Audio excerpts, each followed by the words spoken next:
Bonjour à tous, ici Oni pour la chaîne Team Chronicle.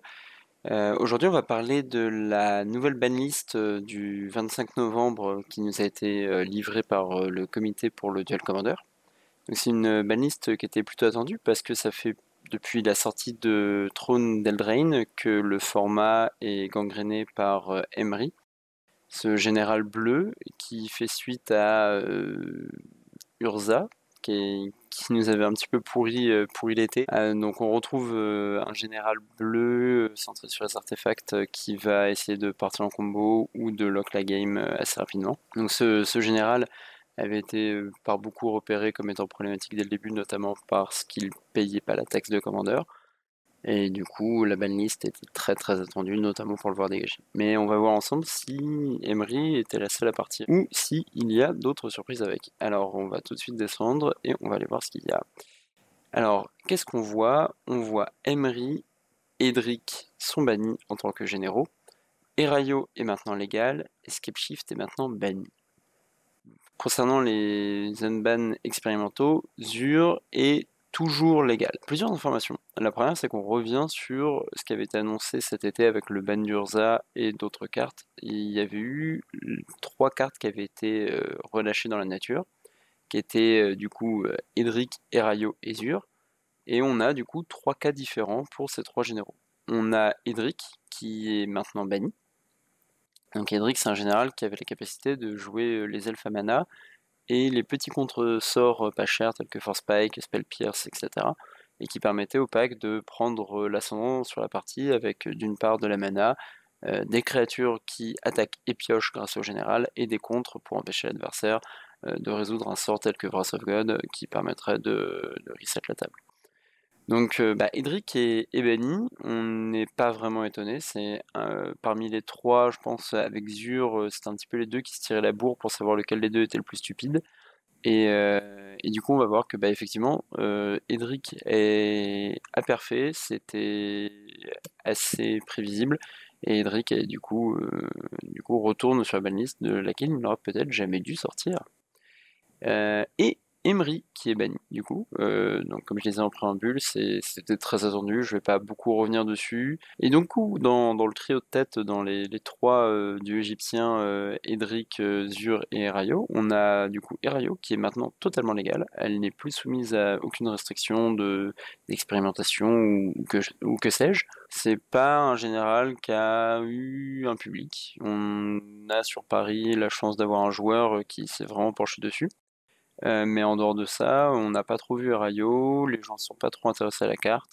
Je pense que c'est aussi lié au fait que Emery existait. Maintenant que Emery n'est plus, est-ce que Erayo, qui peut se faire avec plein d'artos à pas très cher, donc rappeler un petit peu Emery en termes de build, va trouver un public? Je sais pas trop. Toujours est-il que Erayo, même si elle n'avait pas rencontré un public, n'avait pas non plus rencontré les performances qu'on pouvait lui présupposer. C'est un général qui est, à mon sens, pas forcément un très bon unban, parce que c'est un général qui apporte plus de non-parties qu'autre chose, et c'est quelque chose qui, à titre personnel, je cherche plutôt à chasser du format. Mais Erayo, on a vu que un removal bien placé ou une table qui est développée avant ou via une caverne des âmes ou qui envoie un spell de sacrifice entre guillemets pour ensuite passer du board, Erayo ça a du mal à revenir de ça. Donc ça dégage. Et enfin le dernier des trois c'était Zur. Zur qu'on a tout de suite vu être joué par les gros joueurs de contrôle habituels du format. Je pense à Kaorintin avec son Akira Silas qui avait testé Zur, mais ce qu'il en sortait c'était que ouais c'est fort, mais c'est un peu plan-plan, on tuteur un peu toujours les mêmes choses, c'est coucou, je cherche une nécropotence, coucou je vais chercher Rest in Peace parce que tu joues combo avec ton cimetière, blablabla. Et du coup en fait les games sont un peu plan-plan, on va chercher l'enchantement qui va bien et l'adversaire joue plus trop à Magic. Et si jamais on n'arrive pas à une tape avec Zur, on joue pas trop à Magic parce qu'on se retrouve avec des cartes un peu mortes dans les mains et on fait pas de CA avec notre général. Donc voilà, c'était un petit peu des parties pas forcément très intéressantes, même si le général a un power level indéniable. Donc c'est quelque chose qui est toujours sous surveillance de la part du comité. On est très content de voir qu'ils prennent très au sérieux leur unban expérimentaux et qu'on a du coup je sais pas si c'est le fruit du hasard, mais les 3 cas qui ressortent, avec Edric, la petite faute, et Rayo, l'unban intelligent, et Zur, celui qui est toujours sous surveillance.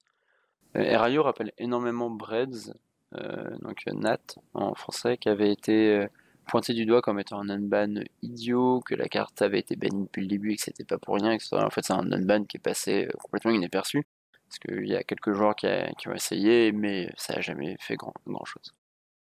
Et la petite surprise sur cette banlist, c'est Scapeshift. Mais alors, pourquoi me direz-vous? Eh bien, on va tout de suite aller voir ce qu'en dit le comité. On va pas passer sur les différents généraux, je pense que j'en ai déjà assez parlé, et on va passer sur Scapeshift.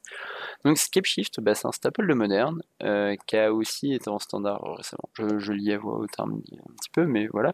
Et en fait, il y a historiquement Valakut, qui est le deck Scapeshift, et qui permet d'en abuser. Voilà, on a X terrain, ça inflige tant de dégâts, et boum, boum, boum, l'adversaire est mort. Alors c'est un truc qu'on voyait pas en commandeur, parce qu'il fallait jouer rouge-vert, et que c'est historiquement une association de couleurs pas forcément très jouée, ou alors plutôt centrée sur les créatures. Mais on avait eu bah, du coup Lord Windgrace récemment, qui avait des builds Scapeshift Valakut, mais surtout Niv-Mizzet, 5 couleurs, Niv-Mizzet Reborn, qui avait du coup ce gros bouton Oops I Win de Scapeshift, qui lui permettait de faire, eh ben, écoute, regarde, j'ai assez de terrain, j'ai un petit contresort pour protéger, t'as l'air un petit peu devant sur la partie ou un peu en retard, mais c'est pas grave, on va la plier, et boum, Scapeshift Valakut. Sauf que, pourquoi est-ce que Scapeshift est devenu un problème? C'est qu'il y a Field of the Dead qui est arrivé. Et Field of the Dead, ça permet aux packs 5 couleurs, qui jouent toute leur mana base en singleton, de tirer un vrai avantage, même face à des packs qui pourraient se protéger, se prémunir avec par exemple Glacial Chasm, ou avec je ne sais pas quel petit entourloupe, se prémunir d'un Valakut. La Field of the Dead, ça va être tout de suite déjà énormément de tokens qui vont attaquer tous les tours et qui vont en plus de ça pouvoir bloquer. Donc ça faisait 2 plans de jeu pour Scapeshift qui empêchaient, qui pouvaient attaquer n'importe quel joueur et n'importe quel deck sous 2 angles différents, tout en étant avec Field of the Dead du coup un apport puissant dans beaucoup de decks lands, que ce soit Jitrock, que ce soit Golos qu'on voyait expérimentalement, ou Lord Windgrace dont je parlais. Même peut-être des choses un peu plus fringe comme Tatioba. Et donc Field of the Dead qui a pas d'identité couleur, plus Scapeshift qui est vert, et qui est du coup, vert c'est la couleur pour jouer Lands en Commander, bah l'association des deux ça faisait beaucoup, et du coup Scapeshift qui était devenu un Oops I Win dans toutes les couleurs, dans tous les packs Lands, c'est un peu trop, et du coup le comité retire ce bouton Oops I Win.